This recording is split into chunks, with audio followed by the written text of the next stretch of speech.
Vous avez atteint un point dans votre vie où les réponses superficielles ne suffisent plus. Peut-être avez-vous parcouru les couloirs des temples et des églises, entendu des sermons promettant le salut, mais quelque chose en vous murmure qu'il doit y avoir quelque chose de plus profond, de plus réel. Vous vous trouvez à ce carrefour spirituel où l'âme réclame une connexion authentique avec le divin, au-delà des dogmes qui semblent vides, au-delà des rituels qui ont perdu leur essence. Si vous êtes ici, c'est parce que vous avez l'intuition qu'il y a un savoir caché, une sagesse ancestrale qui a été voilée pendant des siècles. Et vous avez raison, les paroles que Jésus a prononcées il y a 2000 ans n'étaient pas simplement des leçons de morale pour les masses. C'étaient des clés codées, des portails cryptés que seuls ceux qui étaient spirituellement préparés pouvaient déchiffrer. Derrière chaque parabole, chaque miracle, chaque enseignement, se cache une carte de la transformation intérieure la plus profonde que les êtres humains puissent expérimenter. Imaginez un instant que tout ce que vous pensiez savoir sur la spiritualité n'était que la surface d'un océan infini, que les enseignements de Jésus étaient en fait un manuel d'activation pour éveiller les capacités dormantes en vous, qu'à l'intérieur de votre crâne, au centre même de votre cerveau, il y avait un organe sacré capable de vous connecter directement à la conscience divine. Ce n'est pas de la fantaisie, c'est une réalité que les mystiques, les initiés et les chercheurs de vérité connaissent depuis des millénaires. La glande pinéale, ce minuscule organe de la taille d'un grain de riz situé au centre géométrique de votre cerveau, a été appelé par les anciens sages l'œil de Dieu. Le siège de l'âme, l'antenne spirituelle, les Égyptiens l'ont représenté comme l'œil d'Horus. Les hindous le connaissent sous le nom d'Aja Chakra, le centre de la sagesse. Et Jésus, dans sa profonde sagesse ésotérique, s'y est référé lorsqu'il a dit « La lampe du corps, c'est l'œil. Si ton œil est propre, tout ton corps sera rempli de lumière. » Cet œil unique dont il parlait n'était pas une métaphore poétique, c'était une référence directe à la glande pinéale et à sa capacité à ouvrir des portails de perception qui transcendent la réalité ordinaire. Lorsque ce centre est activé, quelque chose d'extraordinaire se produit dans votre conscience. Les frontières entre le matériel et le spirituel se dissolvent. Le temps linéaire est dilué et pour la première fois, vous percevez la réalité d'un point de vue qui ne peut être décrit que comme divin. Pour vraiment comprendre ces enseignements cachés, nous devons abandonner la vision dogmatique qui a enfermé Jésus dans une boîte de concepts limités. Il n'était pas seulement un réformateur social ou un prédicateur moral. C'était un initié aux mystères les plus profonds de l'existence, un enseignant qui avait été formé dans les écoles ésotériques les plus avancées de son temps. Selon les traditions préservées dans les textes gnostiques et les études de chercheurs tels qu'Edgar Cayce, Jésus a passé des années de silence avant son ministère public, se préparant dans des communautés initiatiques où il a appris sur les centres d'énergie du corps, sur la circulation des forces subtiles, sur les processus alchimiques qui transforment la conscience humaine. Les Esséniens, cette communauté mystique du désert avec laquelle Jésus avait un contact direct, connaissaient des secrets qui ont été soigneusement cachés aux masses. Ils savaient que le corps humain est un temple vivant, un laboratoire divin où peuvent se produire les transformations les plus extraordinaires. Ils pratiquaient le jeûne non pas comme une mortification, mais comme une purification du récipient intérieur. Ils méditaient dans le silence de l'aube, regardant la lumière du soleil, les yeux fermés, pour stimuler la glande pinéale. Ils ont utilisé des techniques de respiration et de visualisation qui ont élevé leur fréquence vibratoire jusqu'à ce qu'ils atteignent des états de conscience élargis. Dans les traditions initiatiques de l'Égypte ancienne, les prêtres connaissaient avec une précision mathématique les cycles d'activation de la glande pinéale. Ils savaient que cette petite glande réagit non seulement à la lumière extérieure, mais aussi à des modèles vibratoires spécifiques, à des sons sacrés, à des géométries divines. C'est pourquoi ils ont construit les pyramides avec des proportions exactes qui génèrent des champs d'énergie capables de stimuler les centres de conscience supérieurs. Les initiés passaient des nuits entières dans la chambre du roi, où les fréquences de résonance de la structure pyramidale activaient naturellement leur œil intérieur. De même, les temples grecs des mystères d'Éleusis utilisaient des combinaisons spécifiques de jeûnes, de plantes sacrées et de rituels sonores pour induire des expériences de mort et de renaissance mystique. Les participants ont décrit des rencontres directes avec la déesse Perséphone, des visions de l'au-delà et une compréhension immédiate de la nature illusoire de la mort. Tout cela a été possible grâce à l'activation contrôlée de la glande pinéale dans un contexte sacré. Jésus, formé à ces traditions ésotériques, au cours de ses années de préparation, connaissait parfaitement ces processus. Mais son génie spirituel consistait à traduire ces techniques complexes en enseignements simples qui pouvaient être pratiqués par toute personne sincère, sans avoir besoin d'appartenir à des écoles initiatiques exclusives ou d'effectuer des rituels élaborés. Il a démocratisé l'accès à l'illumination, faisant de l'éveil spirituel un droit naturel de chaque être humain. Lorsque Jésus a déclaré que « le royaume de Dieu est en vous », il révélait le secret le mieux gardé de toutes les traditions spirituelles, que le divin n'habite pas dans les temples extérieurs, mais dans le temple sacré de votre propre être. Mais pour accéder à ce royaume intérieur, il était nécessaire d'activer la clé maîtresse, le portail de la perception supérieure qu'est la glande pinéale. Sans cette activation, les mots sur le royaume restent des concepts mentaux. Avec elle, ils deviennent une expérience vécue. La science moderne a commencé à valider ce que les anciens savaient intuitivement. La glande pinéale produit de la mélatonine, l'hormone qui régule nos cycles veille-sommeil, mais dans des conditions particulières, dans des états profonds de méditation, de jeûne ou d'expériences mystiques intenses, cette petite glande peut également produire de la DMT, une molécule que les scientifiques ont appelée la molécule de Dieu, parce qu'elle génère des expériences de conscience qui transcendent complètement la perception ordinaire. Des recherches récentes ont montré que la glande pinéale contient des cristaux de calcite qui agissent comme des antennes biologiques, capables de détecter des champs électromagnétiques subtils et de répondre à des fréquences qui dépassent la gamme perceptuelle normale. Ces cristaux ont des propriétés piézoélectriques, ce qui signifie qu'ils peuvent convertir la pression mécanique en impulsions électriques et vice-versa. En d'autres termes, votre glande pinéale est littéralement un récepteur et un émetteur biologique conçus pour communiquer avec des dimensions subtiles de la réalité.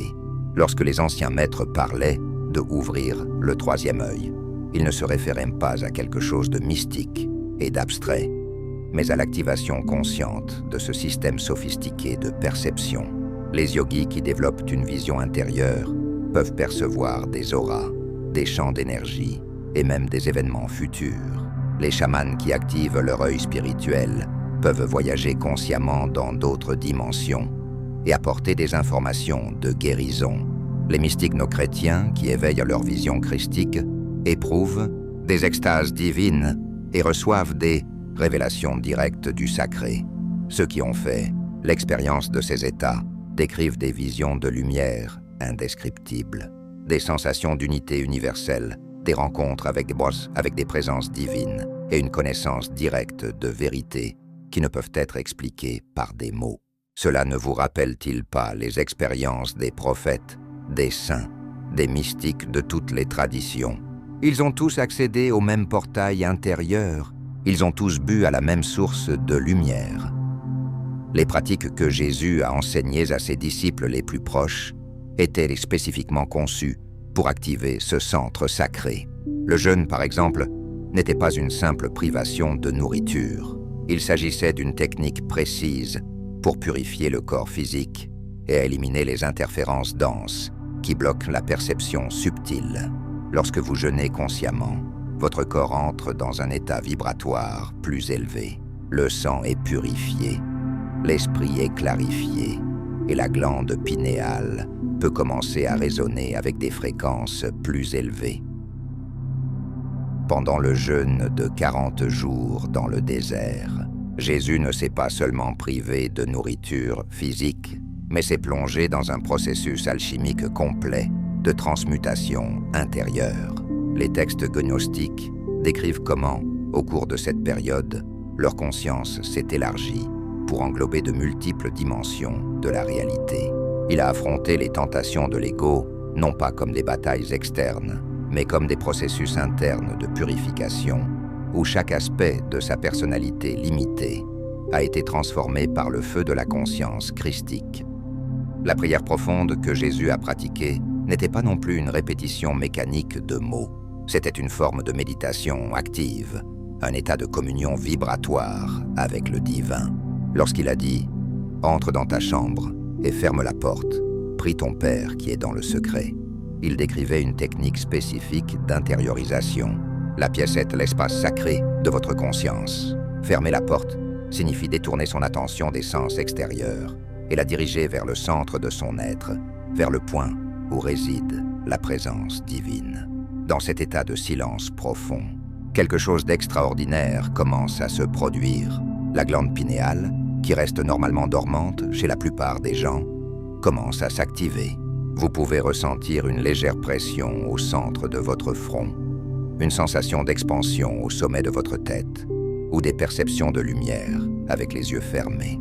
Ce sont les premiers signes que votre œil interne commence à s'ouvrir. Les maîtres tantriques du Tibet ont développé des techniques spécifiques pour accélérer ce processus d'activation. Ils utilisent des visualisations détaillées, où ils imaginent des flux de lumière dorée remontant la colonne vertébrale jusqu'à ce qu'ils atteignent le centre avant. Ils combinent ces visualisations avec des mantras spécifiques, des respirations rythmées et des postures corporelles qui stimulent les centres d'énergie supérieurs. Après des années de pratique disciplinée, beaucoup de ces méditants développent des capacités extraordinaires. Ils peuvent rester conscients pendant le sommeil profond. Ils peuvent influencer la matière avec leur esprit. Ils peuvent percevoir les pensées et les émotions d'autres êtres. Jésus connaissait ces techniques, mais il les a adaptées au contexte de son époque et de sa culture. Au lieu de rituels complexes, il enseignait qu'il suffisait d'avoir la foi comme un grain de moutarde, c'est-à-dire une concentration pure et intense pour déplacer des montagnes.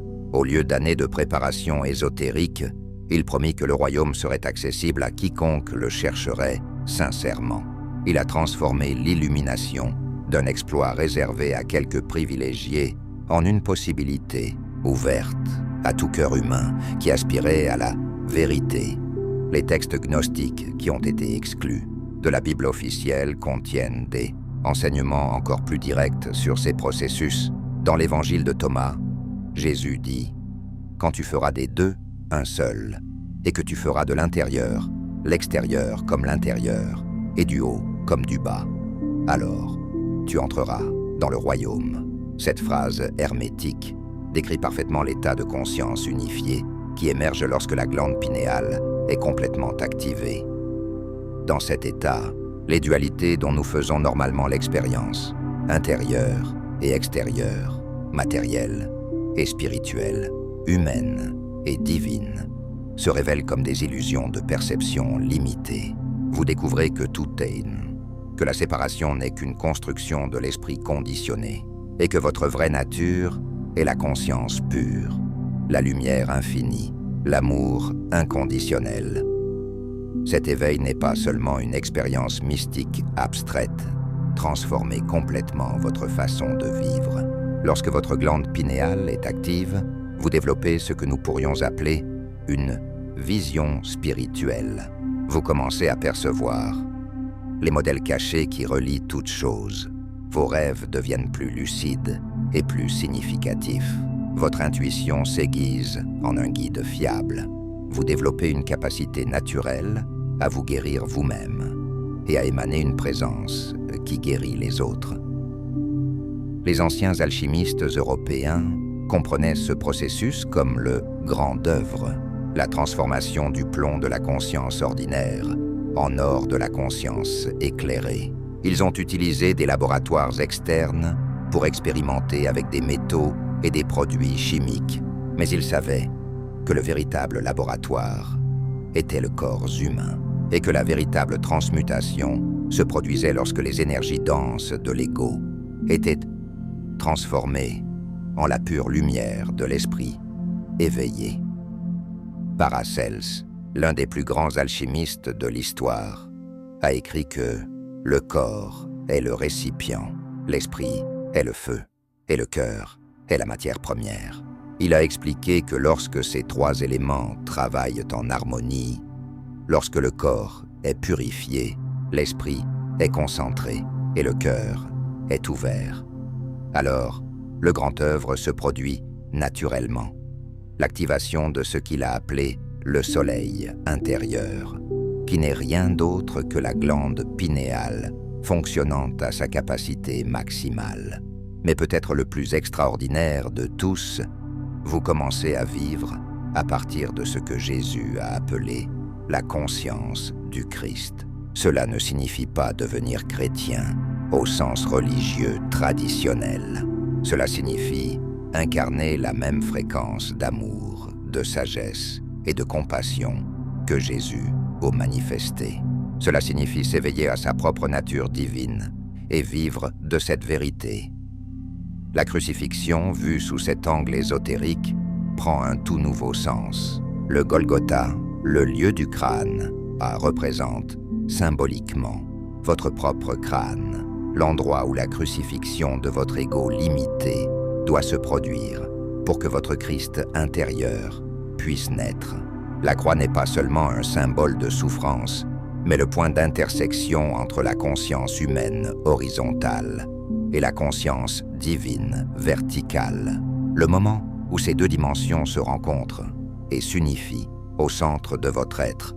Les 3 jours entre la crucifixion et la résurrection symbolisent la période de gestation nécessaire pour que la nouvelle conscience naisse pleinement. Au cours de ce temps symbolique, le chercheur fait l'expérience de ce que saint Jean de la Croix appelait la nuit noire de l'âme, une période de vide et de confusion apparent où l'ancienne identité est morte, mais la nouvelle n'est pas encore pleinement née. C'est un processus douloureux, mais nécessaire, car ce n'est que lorsque l'ego est complètement dissous que la conscience christique peut émerger. Dans toute sa pureté, la résurrection n'est pas un événement qui n'est arrivé qu'à Jésus il y a 2000 ans. C'est un processus qui est à votre disposition ici et maintenant. Chaque fois que vous choisissez l'amour plutôt que la peur, chaque fois que vous pardonnez au lieu de garder du ressentiment, chaque fois que vous agissez par sagesse au lieu de réagir par ego, vous participez à votre propre résurrection. Et lorsque ce processus est terminé, lorsque votre glande pinéale est pleinement activée et que votre conscience christique est éveillée, alors vous comprenez viscéralement les paroles de Jésus « Moi et le Père, nous sommes un ». Lorsque vous méditez profondément sur ce symbolisme, lorsque vous le vivez comme une expérience intérieure et pas seulement comme un concept mental, quelque chose se transforme au plus profond de votre âme. Vous comprenez que la seconde venue du Christ n'est pas un événement extérieur à prévoir, mais une naissance intérieure qui peut se produire à tout moment, ici et maintenant. Lorsque vous choisissez de regarder vers l'intérieur, avec la sincérité d'un enfant et la détermination d'un guerrier spirituel, pour commencer à activer votre propre glande pinéale et à éveiller votre conscience christique, vous pouvez commencer par des pratiques simples mais puissantes. Chaque matin, avant que le monde ne se réveille, passez 10 minutes assis, tranquillement. Fermez les yeux et dirigez votre attention vers le centre de votre front, juste entre vos sourcils. Respirez profondément et doucement, en imaginant qu'à chaque inspiration, vous apportez une lumière dorée à ce point, et qu'à chaque expiration, vous permettez à cette lumière de se répandre dans tout votre être. Ce faisant, vous pouvez répéter mentalement les paroles sacrées que Jésus lui-même a utilisées. Abba, Père divin, Maranatha, viens Seigneur. Ce ne sont pas seulement des mots, mais des vibrations qui résonnent directement avec votre glande pinéale lorsqu'elles sont prononcées avec un cœur ouvert et un esprit concentré. Intégrez des périodes de jeûne conscient dans votre routine. Il ne s'agit pas de vous priver par la punition, mais de purifier votre temple intérieur. Commencez par de courts jeûnes, peut-être en sautant un repas, tout en gardant votre attention sur la prière et la méditation. Remarquez comment votre perception s'aiguise, comment votre esprit devient plus clair, comment vous commencez à ressentir une présence subtile qui passe normalement inaperçue. Pratiquez le silence sacré. Dans notre monde bruyant, le silence est devenu une denrée précieuse. Mais pour Jésus et les anciens initiés, le silence n'était pas seulement l'absence de bruit, mais la présence du divin. Créez des espaces de silence dans votre journée. Promenez-vous dans la nature sans distraction. Asseyez-vous dans la contemplation sans ordre du jour. Permettez à votre esprit de se calmer jusqu'à ce que vous puissiez entendre ce qui a toujours été là.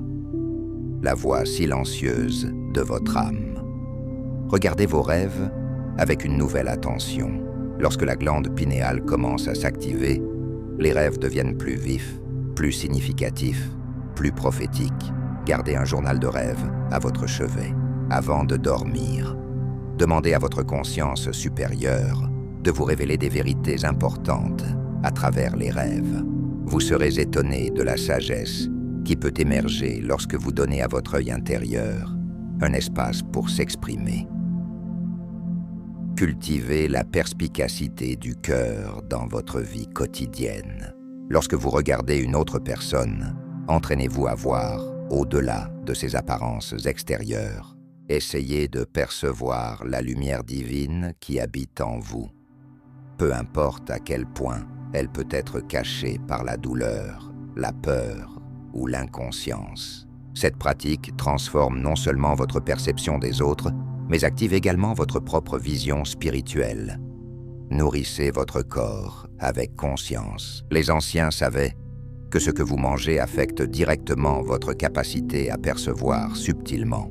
Réduisez progressivement votre consommation d'aliments lourds et transformés qui densifient votre énergie. Incluez plus d'aliments vivants, fruits frais, légumes, eau plate. Il ne s'agit pas de suivre un régime rigide, mais d'honorer votre corps comme le temple sacré qu'il est. En pratiquant ces disciplines avec cohérence et dévotion, vous commencerez à remarquer des changements subtils mais profonds. Peut-être vivrez-vous des moments de paix inexplicables au milieu du chaos quotidien. Peut-être avez-vous des intuitions soudaines qui se révèlent exactes. Vous pouvez ressentir une présence aimante qui vous accompagne.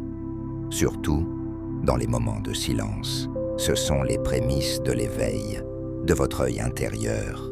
Mais le véritable but n'est pas d'accumuler des expériences mystiques, mais d'incarner la conscience du Christ dans tous les aspects de votre vie. Cela signifie aimer inconditionnellement, pardonner sans limite, servir sans attente. Cela signifie vivre avec la certitude que vous êtes un fils ou une fille de la divinité, et donc capable de manifester des miracles de guérison, de transformation et d'amour. Le message le plus profond que Jésus nous a laissé est que chacun de nous a le potentiel de s'éveiller à cette conscience supérieure. Nous ne sommes pas des victimes des circonstances, mais des co-créateurs conscients de notre réalité. Nous ne sommes pas séparés de Dieu, mais nous sommes des expressions individuelles de la conscience divine. Le royaume des cieux n'est pas un endroit où nous allons après notre mort, mais un état de conscience que nous pouvons expérimenter ici et maintenant. Votre glande pinéale est la clé qui ouvre la porte à cette réalisation. Lorsqu'il est pleinement activé, Vous faites l'expérience de ce que les mystiques ont appelé le mariage sacré, l'union entre votre conscience humaine et votre nature divine. Dans cet état, vous ne vivez plus de peur, de manque ou de séparation, mais d'amour, d'abondance et d'unité. C'est votre moment. Cette information vous est parvenue au moment idéal, lorsque votre âme est prête à franchir la prochaine étape de son évolution. Ce n'est pas une coïncidence. Si vous ressentez cet appel intérieur à quelque chose de plus profond, de plus réel, de plus transformateur, c'est votre Christ intérieur qui s'éveille, qui demande à naître à travers vous. Engagez-vous pendant les 7 prochains jours à pratiquer 10 minutes de méditation silencieuse chaque matin, en vous concentrant sur votre centre avant et en insufflant de la lumière dans cet espace sacré. Voyez ce qui se passe. Gardez une trace de toute expérience, aussi subtile soit-elle. Et après cette semaine, partagez votre expérience ici dans les commentaires. Chaque témoignage est un phare de lumière pour d'autres chercheurs qui sont sur le même chemin. Abonnez-vous à cette chaîne pour continuer à recevoir ces enseignements ésotériques qui peuvent transformer votre vie. Partagez cette vidéo avec les personnes dont vous savez qu'elles recherchent quelque chose de plus profond que les réponses superficielles du monde. Ensemble, nous créons une communauté d'âmes éveillées qui ont décidé de se rappeler qui elles sont vraiment. Rappelez-vous les paroles éternelles. La lampe du corps, c'est l'œil. Si ton œil est propre, tout ton corps sera rempli de lumière. Votre œil intérieur attend d'être activé. Votre conscience christique attend de naître. Le royaume de Dieu attend d'être découvert en vous. Il n'y a rien à chercher à l'extérieur qui ne soit déjà complet en vous. Vous avez juste besoin de la bonne clé pour ouvrir la porte, et cette clé est entre vos mains.